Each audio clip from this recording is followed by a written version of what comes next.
Well, there are so many things that we need to talk about. However, there's a story that I felt like we absolutely had to address today. The article comes from the Daily Caller, and this was published on the 13th of this month.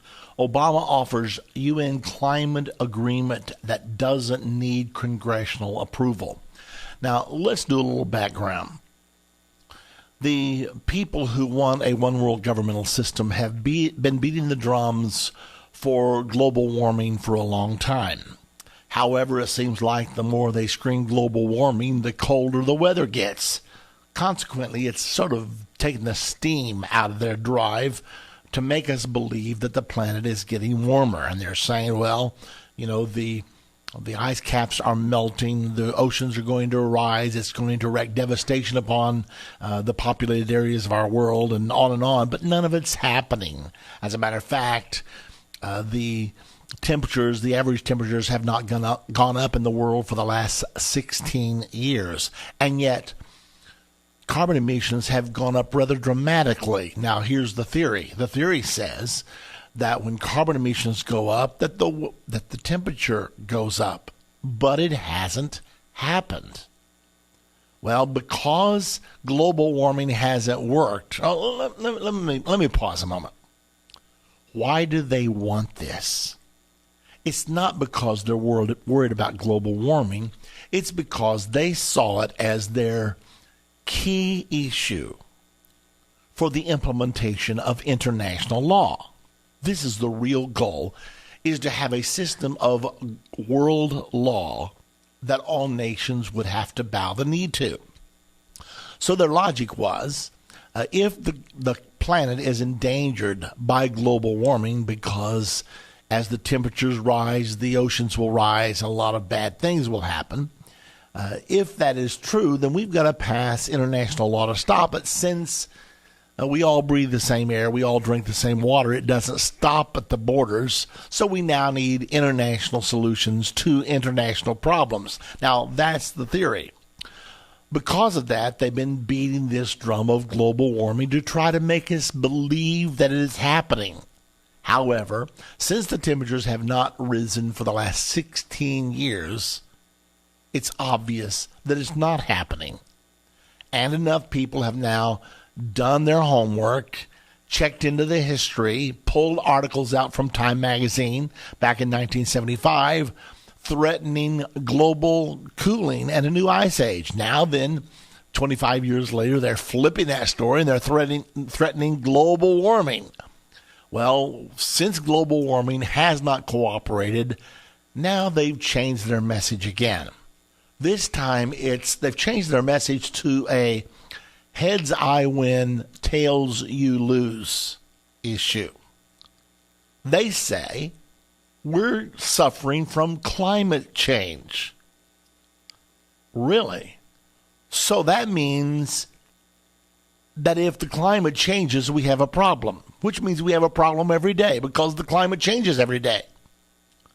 So they have now developed an issue that it's impossible to argue against because everybody knows the climate changes continually.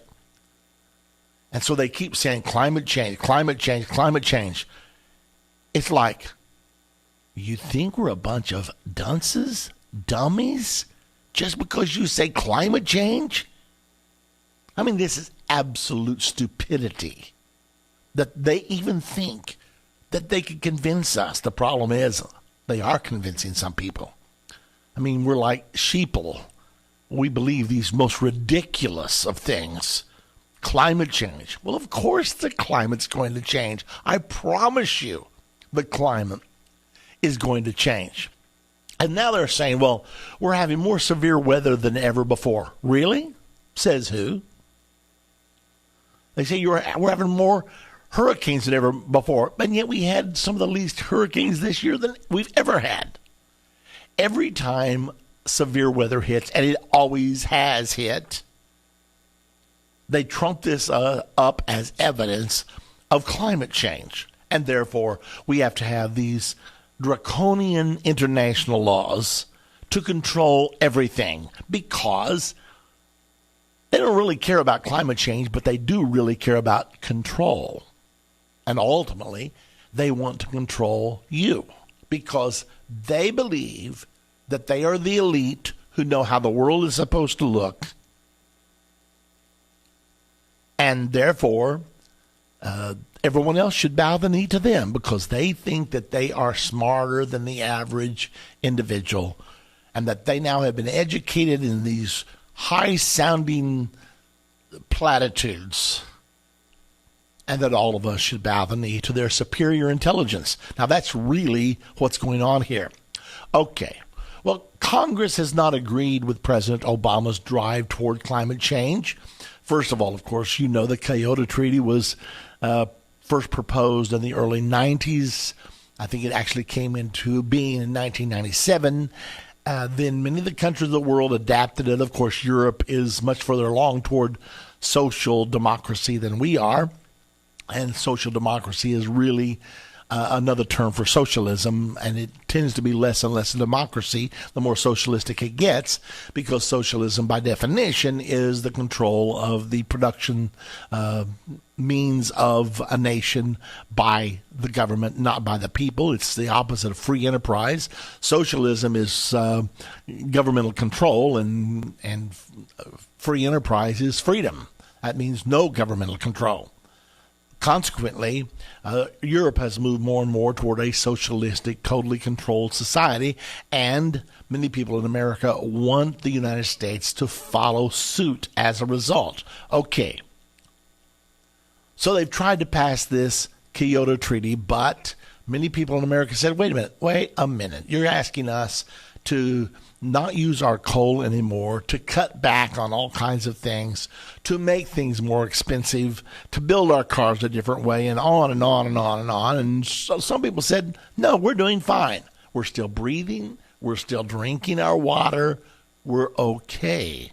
We're not going to accept these draconian laws that you're trying to pass upon us. Now, let me make sure that you understand what they're really trying to do.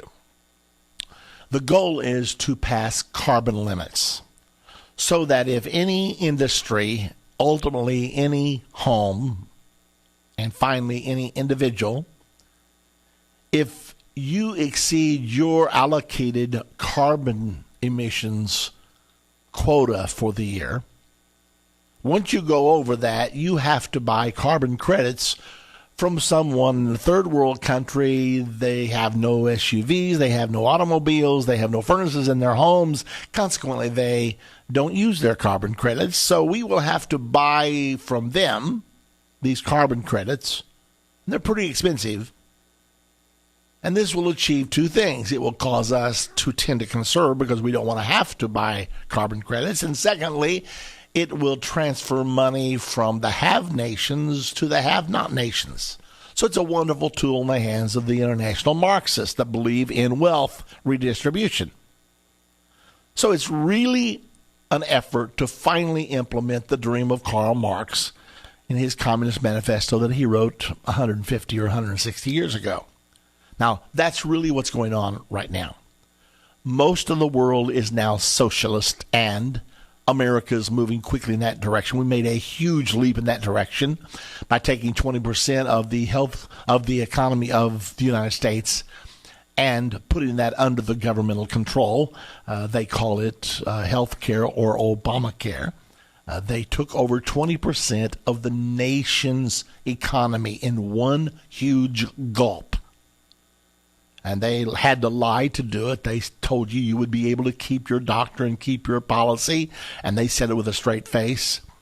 But now that the law is passed and now that we're trapped and now that we're hooked, well, it didn't quite work out that way. And they said everything's going to be rosy, and yet you went to register for Obamacare and the websites did not work. And, well, it's a typical performance of government. Government never is able to do things as efficiently as the private sector because the private sector has to turn a profit. The government does not have to turn a profit. They just have to raise taxes.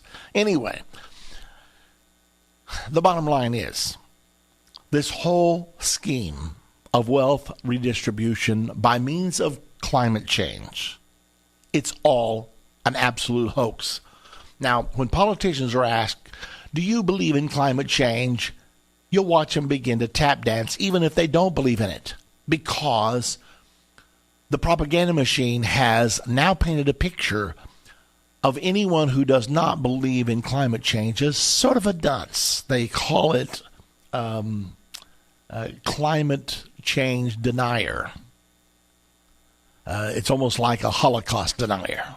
You know, if you don't believe in the Holocaust, then you're a denier. Well, I do believe in the Holocaust. I absolutely believe it happened, but I don't believe in climate change. I mean, I don't believe in climate change as they define it. Let me say that again. I don't believe in global warming. Let me tell you, in case you've already made up your mind on the issue, would you shift into neutral for one moment? Let me tell you why I do not believe in global warming. Because they have dug down through the ice in Greenland, and they have found farms encased now in 12 feet of ice that back in 1000 or so, those farms were being farmed. Which means it was warmer 1,000 years ago than it is right now. And yet they're trying to tell us we're on the brink of global warming that will destroy the world. It's simply not true. Places in the north that used to be able to be navigated by ships now are totally frozen. But history tells us that the Norsemen were able to sail through there. So the bottom line is not true.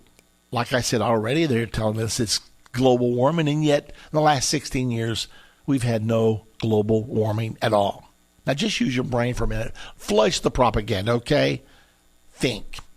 If there were farms in Greenland that are now encased with ice, but they were being farmed 1,000 years ago, it was warmer 1,000 years ago than it is right now, and they didn't even have any jet airplanes or SUVs. And all of these things they're trying to tell us are bad and they try to scare us with. Ladies and gentlemen, it's not true. Now, why can't President Obama see this? Because he's willingly blind. He has bought into an agenda because he's a one-worlder and he's desperate to implement this. It's not just him. I mean, it's almost all of the establishment these days. It's the media. They all are pushing us toward the global governance that they say that we need. And global warming, climate change, whatever you want to call it, is their key platform in getting there. Let's not fall for it.